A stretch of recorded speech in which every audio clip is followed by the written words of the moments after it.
जनसुरक्षा विधेयक मंजूर झाल्याचा आनंद, कुणाचाही आंदोलनाचा अधिकार काढून घेणारं विधेयक नाही, तर नक्षलवाद आणि माओवाद चळवळी संदर्भातलं विधेयक, मुख्यमंत्री देवेंद्र फडणवीसांचं विधान.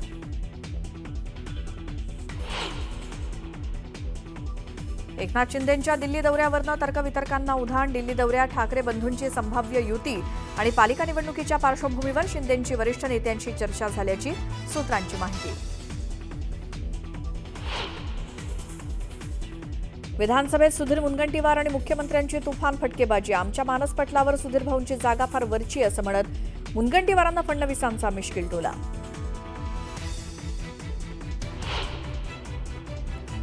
दुधात भेसळ होत असल्याचा भाजप आमदार गोपीचंद पडळकरांचा आरोप. पडळकरांनी थेट दूध भेसळीचा डेमो दाखवत केली पोलखोल.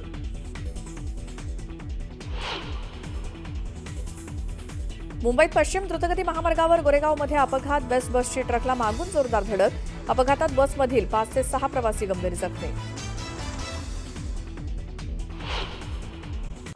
भाजपचे आमदार गोपीचंद पडळकर यांनी चक्क दूध भेसळीचा धक्कादायक प्रकार उघडकीस आणला. दुधामध्ये भेसळ कशी होते याचा थेट डेमोज गोपीचंद पडळकर यांनी दाखवला.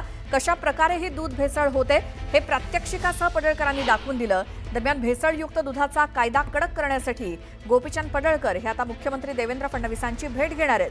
ही दूध भेसळ सामान्य शेतकरी नव्हे तर दूध संघाचे बलाढ्य राजकीय नेते करत असल्याचा आरोप सुद्धा पडळकरांनी केला. मुंबईकर हे विषारी दूध पितात, त्यामुळे कॅन्सरसारखे मोठे आजार बळावतात.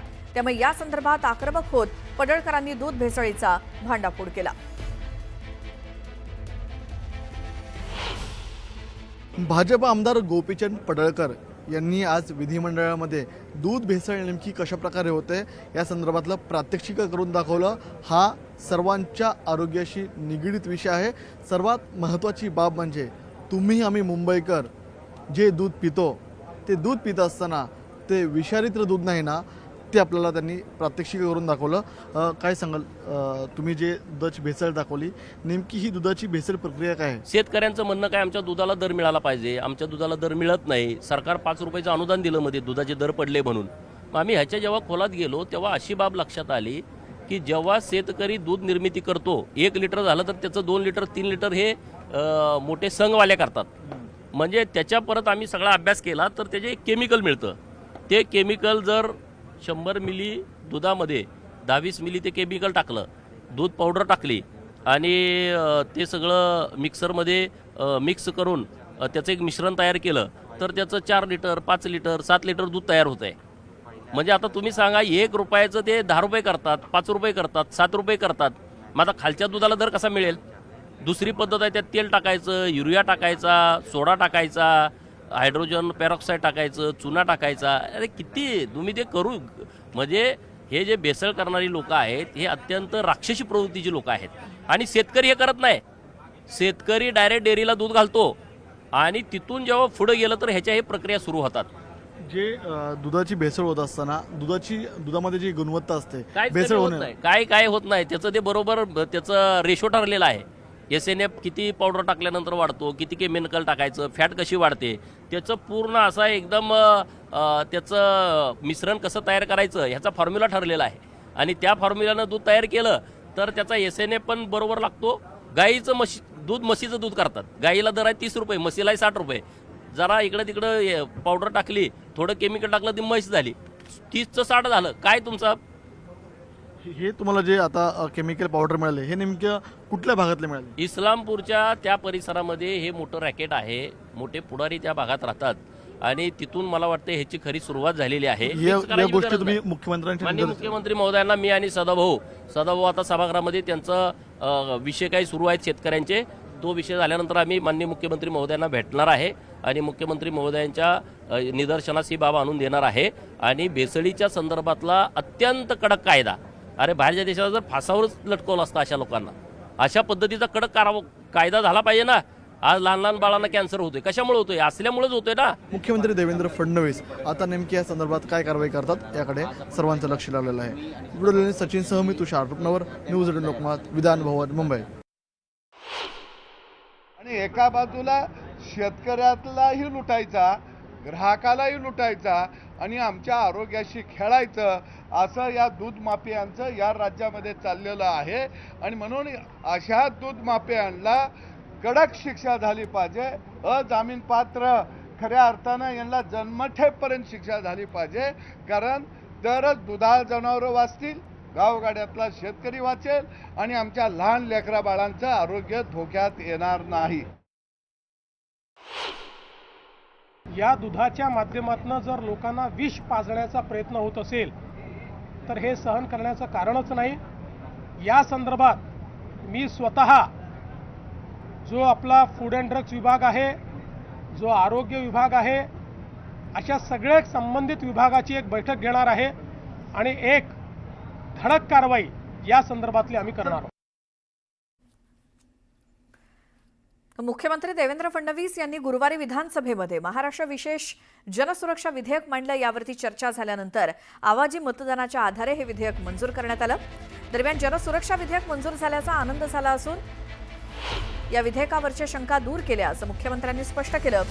तसंच कुणाचाही आंदोलनाचा अधिकार काढून घेणारं हे विधेयक नाही, तर नक्षलवाद आणि माओवाद चळवळी संदर्भात हे विधेयक असल्याचा पुनरुच्चार आज पुन्हा फडणवीसांनी केला. ज्यावेळी हे विधेयक मांडण्यात आलं त्यावेळी कुणीही विधेयकाला थेट विरोध केला नसल्याचं मुख्यमंत्र्यांनी विधानभवन परिसरात माध्यमांशी बोलताना सांगितलं.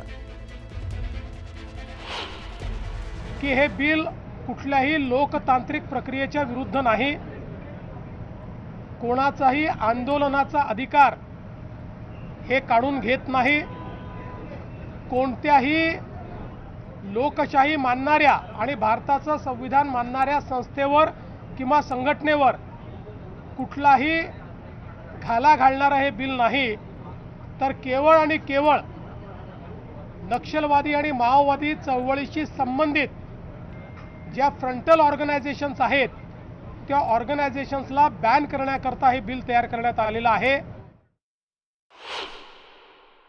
या विधेयकामध्ये ज्या काही तरतुदी आहेत त्या तरतुदी नसल्यामुळे इतर राज्यांनी ज्या संस्थांना आणि संघटनांना बॅन केलं आहे त्या राजरोसपणे महाराष्ट्रात ऑपरेट करतायत, कारण आपल्याकडे त्यांच्यावर कारवाई करण्याचा कुठलाही अधिकार नाही आहे. मी हे देखील त्यातनं लक्षात आणून दिलं की कशा प्रकारे माओवादी संघटनांनी आपलं ऑपरेशन हे अर्बनमध्ये केलेलं आहे आणि फ्रंटल ऑर्गनायझेशन्सनी ते काम करतायत. कुठल्याही राजकीय भावनेने प्रेरित न होता या महाराष्ट्राला भारतरत्न डॉक्टर बाबासाहेब आंबेडकरांनी जे संविधान दिलं आहे त्या संविधानानेच राज्य चाललं पाहिजे आणि संविधान उलथवण्याचा प्रयत्न करणाऱ्या ज्या संघटना आहेत त्यांच्यावर कारवाई करता आली पाहिजे, याकरता हे विधेयक तयार करण्यात आलं.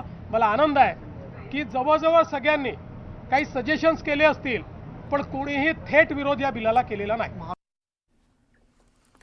तर गुरुपौर्णिमेच्या दिवशी राज्याचे उपमुख्यमंत्री एकनाथ शिंदे यांच्या दिल्ली दौऱ्याची जोरदार चर्चा रंगली होती. आता याच दौऱ्यावरनं तर्कवितर्क सुरू झालेत. दिल्ली दौऱ्यामध्ये एकनाथ शिंदेंनी वरिष्ठ नेत्यांची भेट घेतल्याची चर्चा आहे. दरम्यान दिल्ली दौऱ्यामध्ये एकनाथ शिंदे यांनी ठाकरे बंधूंच्या संभाव्य युतीच्या चर्चेवर दिल्लीतल्या केंद्रीय नेत्यांशी चर्चा केल्याची माहिती मिळते. तसंच ठाकरे बंधू एकत्र आल्यामुळे मराठी मतांमध्ये किती फरक पडू शकतो आणि युतीला त्याचा किती जागांवरती फटका बसू शकतो यावर देखील चर्चा झाल्याचं सूत्रांकडून कळतंय. दरम्यान राज ठाकरेंसोबत शिंदेंच्या शिवसेनेसोबतच्या युती संदर्भात खलबत देखील या दौऱ्यामध्ये झाल्याची चर्चा आहे. सोबतच ठाकरे बंधूंव्यतिरिक्त इतर कुठल्या नेत्यांना सोबत घेतल्यास मराठी मतांचं विभाजन होईल आणि हिंदी मतदार महायुती मागे उभा राहील का, अशा विविध मुद्द्यांवरती चर्चा झाल्याची माहिती सूत्रांकडून मिळते. त्यामुळे पालिका निवडणुकीच्या तोंडावर आता शिंदेंची मोर्चे बांधणी सुरू असल्याच्या चर्चांना उधाण आलंय.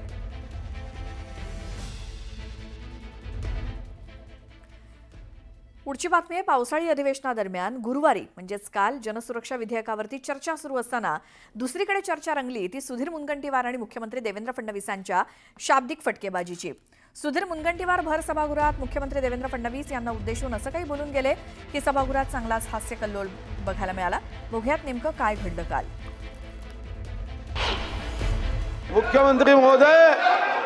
मुख्यमंत्री महोदय, चंद्रपूर गडचिरोलीच्या जनतेने कर्मचाऱ्यांनी सुद्धा आतापर्यंत नक्षलवाद कमी करण्यासाठी कष्ट केले. आपण एक GR काढून टाकलं, तो भत्ताच बंद करून टाकला. मोठं मन करा. नेताही मोठा असला पाहिजे आणि मनही तेवढं विशाल असलं पाहिजे. आणि मला विश्वास आहे की ही संधी मी तुम्हाला देतोय. या निमित्ताने तुम्ही मला कुठेही संधी देऊ नका, पण मी तो भत्ता सुरू करण्याची संधी देतोय. तुम्ही मात्र भत्ता सुरू करावा एवढी विनंती. सुधीर भाऊंचे आभार मानतो की सुधीर भाऊंनी या ठिकाणी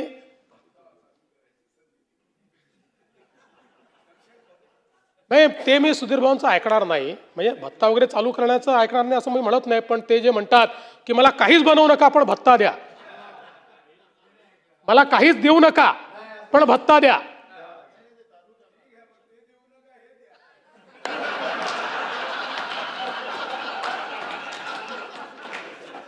हे जरी सभागृहाच्या पटलावरनं काढलं जाणार नाही असं अध्यक्षांनी सांगितलं असलं तरी आमच्या मानस पटलावर सुधीर भाऊंचं जी काही जागा आहे ती फार वरची आहे. त्याच्यामुळे योग्य वेळी योग्य अशी जागा त्यांना मिळेल आणि त्यांनी जे सजेशन दिलेले आहेत. मुख्यमंत्री महोदय, फार वरची जागा द्यायचा विचार करू नका.